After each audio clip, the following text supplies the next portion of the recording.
Canada just announced a massive housing incentive up to $130,000 in HST rebate for buyers of new homes in Ontario. And this sounds amazing, right? But here's the question nobody is asking. Is this really about helping first time home buyers? Or is it actually about saving developers and keeping Canada economy alive? Because when you look at the numbers, the story gets very interesting. Quickly break down what the government announced. And there are two parts of this policy. The first is the federal portion. The federal government removed the 5% GST on the new homes for first time home buyers. And this applies to homes up to $1 million, gradually phased out up to $1.5 million. So, with this, the maximum rebate comes to $50,000. The second in this is the Ontario provincial portion.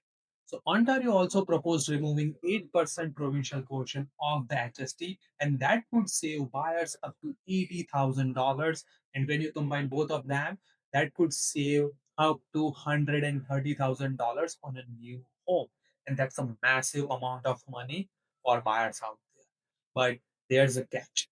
This rebate only applies to new construction homes and not for resale homes. Now, think about that for a second. If the government really wanted to help first time home buyers, they could have reduced land transfer tax, helped down with the down payment, reduced mortgage cost, and things like that. They could have also applied rebates on the resale homes as well. But instead, they targeted only one segment of the market, and that is new construction. Now, which raises the obvious question who actually benefits the most from this policy? Is it the buyers or the developers out there? Over the past 2 years, the biggest issue in Canadian housing market hasn't been demand. It's been supply freezing, especially in the condo market. Across Toronto and many cities, reconstruction sales just collapsed. Investors stopped buying it because it does not make sense based on the current number, and construction financing becomes harder. Projects getting cancelled left and right, and developers need a certain percentage of units sold before they can even start building or just start the construction. Now, when the sales stop, the entire pipeline stops, which means fewer new homes built, fewer construction jobs, less economic activity, and that's where this rebate becomes interesting. Now, this is the part that most people don't talk about. Canada's economy is extremely dependent on the housing. For example, real estate services alone account for over 13% of Canada's GDP, and construction adds another 7% of GDP. Just those two sectors alone are about 20% of the entire economy. And that's before including services like mortgage lending, home renovations, real estate brokerage, legal services, development, and things like that. And when you combine everything connected to the housing, the impact becomes massive.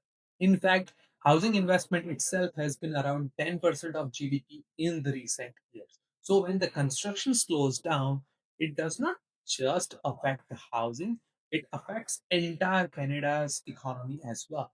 Now, here is where my personal insight comes in as someone working in real estate. Yes, this policy definitely helps first time home buyer, but I think the real reason this policy exists is something else. The government needs developer to keep building because if construction stops, thousands of jobs disappear, GDP slows down, tax revenue drops, and housing supply get worse. So the government essentially said let's stimulate demand for newer home. And the fastest way to do that is to remove taxes. $130,000 tax rebate instantly makes new construction more attractive rather than going for the resale property. But there are also some big questions. For example, will prices just rise by $130,000?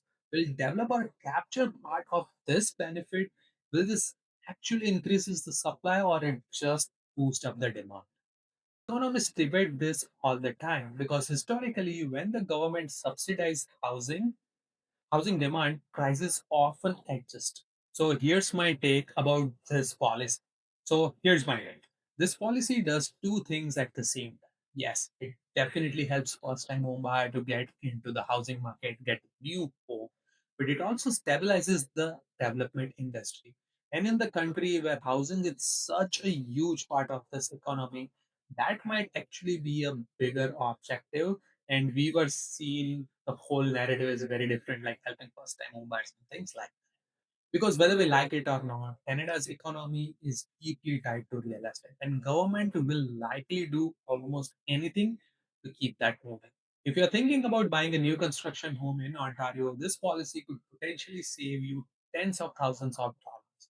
By understanding why policy exists is just as important as knowing the policy itself. If you want more insights about Canadian housing market, subscribe to my channel. Thank you so much for watching. I'll see you on the next one.